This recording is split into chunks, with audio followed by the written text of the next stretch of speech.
I was ruthlessly used, forced to pay for someone else's greed, but what I did in return shocked everyone. Let me start from the beginning. My name is Lila Parker, and I had just turned 25 when I got my degree in business administration. Throughout my college years, I'd been fortunate enough to live in my grandmother's old apartment. Well, technically my father's now, since he inherited it after she passed away 3 years ago. I only had to cover the utility bills, which I managed by working part-time at Sakura and Chinese restaurant, just 2 blocks away. It wasn't always easy juggling work and studies. There were plenty of nights when I'd come home exhausted, feet aching from waiting tables, only to face hours of studying for exams or writing papers. But I made it work because that's what responsible adults do. The graduation dinner at my parents' house seemed perfect at first. Mom had outdone herself with the cooking, as usual. My younger sister Hannah, 18 at the time, kept making jokes about how she'd miss having me help her with her homework. A handful of relatives came too: Aunt Beth and Uncle Paul, my cousins Chris and Laura, and my grandmother from my mom's side. They were all congratulating me and sharing stories about their own college days. But after the relatives left, everything changed. Mom cleared her throat in that way she always did before saying something uncomfortable, and my stomach instantly knotted up. I'd known that sound since childhood. It never meant anything good. "Lila, honey," she started, her voice unusually formal. "Now that you've graduated, we need to discuss the apartment situation." I remember setting down my coffee cup slowly, trying to keep my hand steady. The ceramic made a soft clink against the saucer that seemed unusually loud in the suddenly quiet room. "What about it?" "Well, if you want to continue living there, you'll need to start paying rent." The words hit me like a bucket of cold water. On my graduation day, of all days. Dad sat there silently, suddenly very interested in his coffee cup, while Hannah pretended to be absorbed in her phone, though I could see her watching the scene unfold from the corner of her eye. "I see," I managed to say, my voice smaller than I wanted it to be. My hand trembled slightly as I reached for my water glass. Mom went on to explain the terms in her matter-of-fact way. The rent would be below market rate, a family discount, she called it, with a tight smile, but still substantial. I did some quick mental math. I'd need a full-time job, and fast. The part-time wages from Sakura wouldn't cover this. "I understand," I said finally, because what else could I say? They were right, in a way. I wasn't a student anymore. I was an adult, and adults paid their way in life. Still, the timing felt cruel, like they couldn't even let me enjoy one day of celebration before bringing me back to reality. That night, lying in my bed at the apartment, I started searching for job openings nearby. The restaurant where I worked part-time couldn't offer me full-time hours, so I knew I needed something new, something more stable. As I scrolled through listings on my phone, I tried to focus on the practical aspects rather than the hurt feelings bubbling beneath the surface. The next year flew by in a blur of work, rent payments, and adjusting to post-college life. I landed a decent job at a marketing firm near the apartment. Nothing glamorous, but it paid the bills and then some. I was hired as a junior account coordinator, and while the starting salary wasn't huge, it was enough to cover the rent my parents were charging plus utilities, with a little left over for savings. Every month, I dutifully transferred the rent money to Mom's account, usually adding a little extra for utilities, even though she never asked for it. I wanted to prove that I could handle adult responsibilities, that I was responsible and reliable. Maybe part of me was still trying to earn their approval, though I wouldn't admit that to myself at the time. Hannah would stop by occasionally, usually when she needed help with college applications or wanted to raid my closet. She was in her senior year of high school, and I could see her changing, becoming more distant and secretive. Her visits became less about spending time with me and more about what she could get from me. Homework help, clothes, advice about boys. Hannah had always been the baby of the family, used to getting her way. Mom and Dad spoiled her rotten, though I tried not to be bitter about it.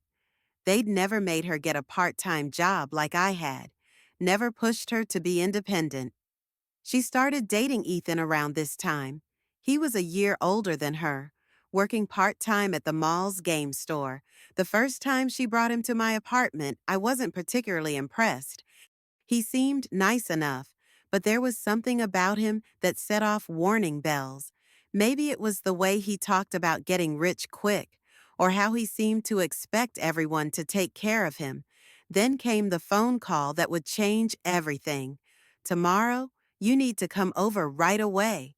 Mom's voice was tight with tension. "It's important."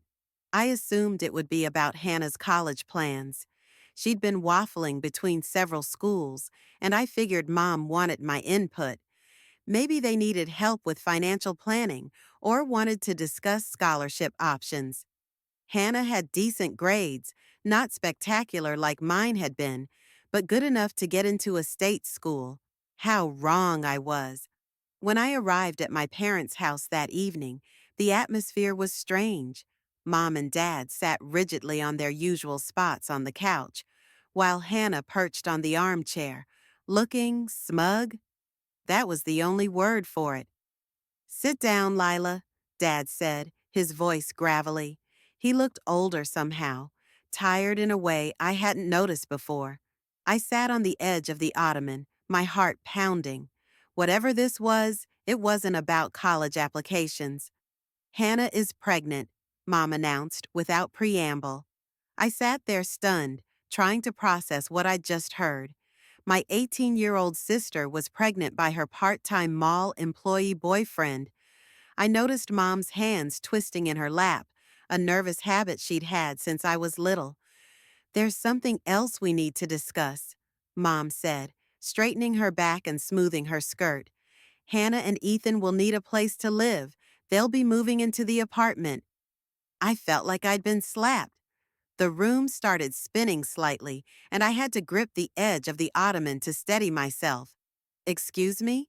You'll need to move out," Mom stated matter-of-factly, as if she were telling me about the weather. "Hannah and Ethan need somewhere to start their family. It's the perfect solution, really. The apartment is already furnished, it's in a good neighborhood, and it's close to Catherine's parents." I looked at Hannah, who was examining her freshly painted nails with a satisfied smirk. She didn't even have the decency to look uncomfortable about kicking her own sister out of her home. She was wearing my old sweater again, I noticed absently, the one she'd borrowed last month and never returned. "I'll need time to find a new place," I managed to say, my head spinning. The thought of apartment hunting while working full-time made my stomach churn. A week should be enough. "Oh, and Lila," Mom added, as if she'd almost forgotten something trivial, like asking me to pick up milk on my way home. "You'll still need to continue paying the rent." I actually laughed out loud, thinking it was a joke. The sound was harsh and unwelcome in the tense room, but when I saw their serious faces, my laugh died in my throat. "You can't be serious. Your sister and Ethan are young," Mom explained patiently, as if talking to a child. "They don't have jobs yet, and with the baby coming." She trailed off, gesturing vaguely at Hannah's still flat stomach. "So let me get this straight," I interrupted, my voice rising despite my efforts to stay calm. "You want me to move out and continue paying rent for an apartment I won't be living in? For them?" "They need our help, Lila," Dad said sternly, finally meeting my eyes. "It's your responsibility. As the older sister, family helps family. My responsibility." I stood up, my hands shaking with anger now. If they're mature enough to have a baby, they're mature enough to get jobs and support themselves. Has either of them even looked for full-time work? "How can you be so selfish?" Hannah suddenly piped up. her eyes filling with dramatic tears. I'd seen those same tears when she was 12 and wanted a new phone, or 14 and wasn't allowed to go to a party. I'm going to be a mother. Don't you care about your niece or nephew? You're being very ungrateful, Mom said coldly. After everything we've done for you. Ungrateful? I've been paying rent for the past year. I've been working since college. And now you want me to support two perfectly capable adults who got themselves into this situation? I'm not paying a single cent for them. If you want to enable this, that's your choice. But count me out. I walked out of that house, with their shouts of ungrateful and selfish following me to my car. The front door slammed behind me with a finality that felt like the end of something fundamental. I didn't wait a week. That very night, I started packing my things, tears streaming down my face as I sorted through 4 years of memories. Fortunately, I had some savings. All those extra hours at work were finally going to pay off. I'd been putting aside money for a rainy day, and apparently the storm had arrived. I found a small studio apartment across town and signed the lease the next day. It wasn't as nice as my old place. The kitchen was tiny, the bathroom needed updating, and the commute to work would be longer, but it was mine. As I packed, I made detailed lists of everything in the apartment, categorizing items by who had paid for them. The furniture my parents had provided stayed behind. The old couch from their basement, the dining table that had been my grandmother's, the bookshelf Dad had assembled when I first moved in. But the books that filled it, the clothes in the closet, and the kitchen items I'd purchased myself went into boxes marked with my name. My coffee maker, a splurge after my first bonus at work. My laptop, bought with 3 months of saved tips from Sakura. My bed, purchased piece by piece, frame, mattress, bedding, over my first 6 months of full-time work. All the things I'd worked hard to buy went into boxes and straight to my new place. It took me 2 days to move everything. My boss was understanding when I asked for a personal day, though I didn't explain the full situation. When I was done, I drove past my parents' house and slipped the apartment key under their door. I didn't leave a note. What was there to say that hadn't already been said? A week later, my phone exploded with notifications. Mom was calling, her voice shrill with rage. "What have you done to the apartment?" she demanded. "It's empty." "Everything that was there when I moved in is still there," I replied calmly, focusing on keeping my voice steady. I only took my own. I bought those things with my own money, money I earned working while going to college. Maybe Hannah and Ethan can try doing the same. You selfish little. The string of expletives that followed would have made a sailor blush. I'd never heard my mother use such language before. I hung up before she could finish. That night, sitting on my mattress in my new apartment, I cried for the first time since this whole mess started. I cried for the family I thought I had, for the sister who turned into a stranger, for the parents who'd chosen to enable her instead of supporting me. But most of all, I cried for myself, for the naive girl who thought that working hard and doing the right thing would be enough. It's amazing how quickly life can change. In just 1 year, I went from being the good daughter to the family outcast. I threw myself into my work with an intensity that surprised even me. My boss, Beth, noticed my dedication and started giving me more responsibilities. When a major client needed someone to handle their social media crisis at 2 a.m., I volunteered. When the office needed someone to come in on weekends to prepare for a big pitch, I was there. Work became my sanctuary, the one place where effort and merit actually meant something. Soon I was leading my own projects. The promotion came with a nice raise, enough that I could start looking for a better apartment. My tiny studio didn't feel so cramped anymore, but I had begun to dream bigger. I opened a savings account specifically for a down payment on my own place someday. No more renting from family or anyone else. Through mutual friends and social media, I heard bits and pieces about my family.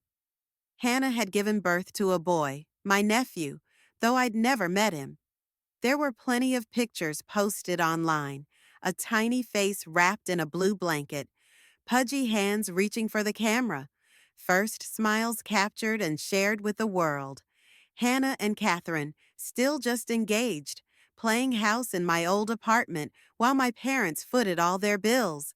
Then one day, out of nowhere, an email popped up in my inbox from Hannah. My heart actually skipped a beat when I saw her name.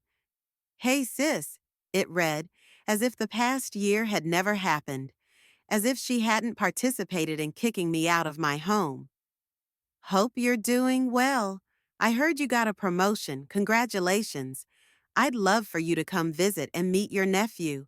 He's such a precious little angel, and I know you'd love him.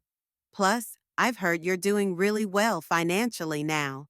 I should have known there was a catch. There always was with Hannah." The next email arrived before I could even process the first one. A list. Not just any list, a wish list of baby items that made my credit card weep just looking at it. Designer clothes that cost more than my first month's rent. A stroller that cost more than my laptop. Premium toys that probably cost more than what Ethan made in a month at his part-time job, assuming he even still had it. I sat there, staring at my screen, wondering if this was some kind of joke. After everything that had happened, after a year of no contact, this was how she chose to reach out? Not with an apology, not with any acknowledgement of what she'd done, but with a shopping list? "Are you working yet?" I wrote back, ignoring her list completely. The question was pointed, deliberate. Her response came quickly. "Oh, Mom and Dad are taking care of everything. They pay all the bills and give us spending money. Ethan and I don't need to work right now. We're focusing on being parents. It's such an important job, you know?" Then came the kicker. "Actually, we're thinking of having more kids soon. Mom and Dad are such suckers. I mean, they're so supportive. They'll have to keep helping us if we have more babies. And we want a big wedding, too. Nothing cheap. Those old fools will pay for everything." I read Hannah's email 3 times, each time feeling more disgusted than the last. My little sister had turned into someone I didn't recognize, someone who called our parents old fools while happily taking their money, someone who was planning to have more children just to keep the gravy train running. I didn't reply. What could I say? Congratulations on being a manipulative mooch? How's the professional gold digging working out for you? Instead, I closed my laptop and tried to forget about it. But the words kept echoing in my head. Those old fools will pay for everything. But fate had other plans. A few months later, my phone rang with a number I hadn't seen in over a year. Mom's. I almost didn't answer, but something made me pick up. "Lila," she said, her voice different somehow, tired, defeated. "We need to talk. Can you come over?" Maybe it was curiosity, or maybe some part of me still hoped for reconciliation. Whatever the reason, I found myself driving to my parents' house that evening. This terror from my family had to end, but what happened next was a complete nightmare. The familiar streets felt strange now, like visiting a place you've only seen in dreams. They looked older than I remembered. Dad's hair had more gray, and Mom's face showed new wrinkles. Dark circles under their eyes spoke of long hours and sleepless nights. They sat on their familiar couch, but something about their posture spoke of defeat. "We've been taking extra shifts," Dad said without preamble, his voice rough with exhaustion. "Working overtime to help your sister and Ethan." I waited, saying nothing. The clock on the wall ticked loudly in the silence. "We know you're doing well at your job," Mom continued, and I felt my heart sink. This wasn't going to be an apology. This was going to be another demand. We think it's time you help support your sister, too. I couldn't help it, I laughed. A real, genuine laugh of pure disbelief. The sound bounced off the walls of the too quiet house. You want me to what? Your sister can't work right now, Mom insisted, leaning forward. She has the baby to take care of. It's a full-time job. What about Ethan? He needs to help with the baby, too. I looked at them, these people who had raised me, who had taught me about responsibility and hard work, who had pushed me to get good grades and work part-time through college. Now they sat here, making excuses for two capable adults who refused to support themselves. Let me get this straight, I said slowly, carefully enunciating each word. You're working extra shifts to support my sister and her fiancé, who are both perfectly capable of working, but choose not to. And now you want me to help enable their laziness too? Dad's face turned red. You're being selfish and greedy. If you don't help support your sister, consider yourself disowned. You can't disown someone who's already gone, I said quietly, and walked out of their house for what I hoped would be the last time. The sound of the door closing behind me felt like the period at the end of a very long sentence. When I got home that night, my apartment felt like a sanctuary. I kicked off my shoes, made myself a cup of tea, and sat down at my computer.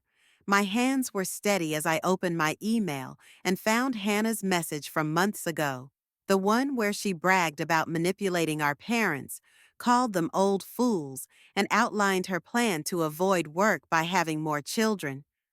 I stared at it for a long moment, my cursor hovering over the forward button. Part of me felt like I was betraying a confidence. But then I remembered Hannah had betrayed our parents' trust long before this. Without adding any message or explanation, I forwarded the email to Mom. Sometimes the raw truth is more powerful than any commentary. Mom didn't respond, but a week later my phone rang. It was Aunt Beth, Mom's sister, who had always been the family's unofficial news channel. You won't believe what happened, she said, her voice thick with family gossip. I could picture her sitting in her kitchen, phone pressed to her ear, probably still in her nursing scrubs after her hospital shift. Your parents kicked Hannah out of the apartment. I nearly dropped my coffee. What? Apparently, there was a huge fight. Your mom found out Hannah's been mocking them behind their backs, planning to take advantage of them. They told her and Ethan to get out, and that they weren't giving them any more money. I listened as Aunt Beth detailed the explosive confrontation, how Hannah had screamed and cried, pulling out all her usual dramatic tactics, how Mom had stood there uselessly, looking like a deer in headlights, how Dad had finally put his foot down and told them they had 3 days to leave. According to Aunt Beth, Mom had been eerily calm, simply saying, "We'd been played for fools long enough." After I hung up, I wasn't surprised when my phone lit up with Hannah's number. I could predict the conversation before it even started. Lila, her voice was thick with tears, the same fake crying she'd used since we were kids. Can we stay with you? Just until we figure things out? Please, we have nowhere else to go. No, I said firmly, surprised by how easy it was to say that single word. You're just like Mom and Dad, she screamed. You're all so selfish. We're family. Family doesn't exploit family, I said quietly, and hung up before she could argue. Later, I heard through the family grapevine that Hannah, Ethan, and the baby had moved in with his parents. Apparently, his mother was a strict, no-nonsense woman who believed in tough love and responsibility, the kind of parent who didn't tolerate freeloading or manipulation. According to Aunt Beth, Hannah was miserable. Her mother-in-law made her follow a strict schedule, help with housework, and actually parent her child instead of passing him off to others. She had to do laundry, cook meals, and contribute to the household. Hannah spent her days crying about how unfair it all was, how nobody understood how hard her life was. Life has a way of coming full circle. A few weeks ago, on my birthday, I was celebrating with friends at my apartment. Not the tiny studio anymore, but a nice two-bedroom place I'd bought with my savings and good credit. I'd invited a small group over for dinner and drinks, nothing fancy, just good food and better company. The doorbell rang during dessert, and a courier handed me a package. The return address made my heart skip a beat. It was from my parents. Inside was a silver photo frame, elegant but not flashy. I recognized it immediately. It was the kind of thing I'd admired once in passing during a shopping trip with Mom years ago. I'd been looking for something to display my college diploma and had commented on how beautiful it was, but the price had been way out of my budget at the time. With it was a card. "We're sorry, we miss you. When you're ready, we'd like to talk." The handwriting was Mom's, but Dad had signed it too. No demands, no guilt trips, just 9 simple words. I set the frame on my coffee table and stared at it for a long time. My friends asked if I was okay, and I honestly didn't know how to answer. How do you explain that a silver frame could feel like both an olive branch and a weapon? That was 2 weeks ago. The frame is still on my coffee table, and the card is pinned to my refrigerator. I see them every day, reminders of what I've lost and what might still be salvaged. I haven't called them yet. The hurt is still there, a dull ache that flares up when I think about everything that happened. I hear bits and pieces about Hannah from relatives. She's still living with Ethan's parents, still complaining about having to do chores and follow rules. Her mother-in-law makes her help with cooking and cleaning and insists that Ethan keep his full-time job at a local warehouse. They have to contribute to household expenses and save money if they ever want to move out on their own. Part of me hopes this experience will help Hannah grow up, will teach her the values our parents failed to instill. Maybe someday she'll understand that love doesn't mean enabling bad behavior, and that being family doesn't mean being a doormat. Maybe she'll learn that respect has to be earned, not demanded, and that responsibility comes before privileges. As for me, I'm doing well. My career is thriving. I just got another promotion, and I'm managing my own team now. I have good friends who understand boundaries and respect independence. I'm learning to set healthy limits in all my relationships, personal and professional. Sometimes I miss the family I thought I had, but I'm starting to accept that it was never really what I imagined it to be.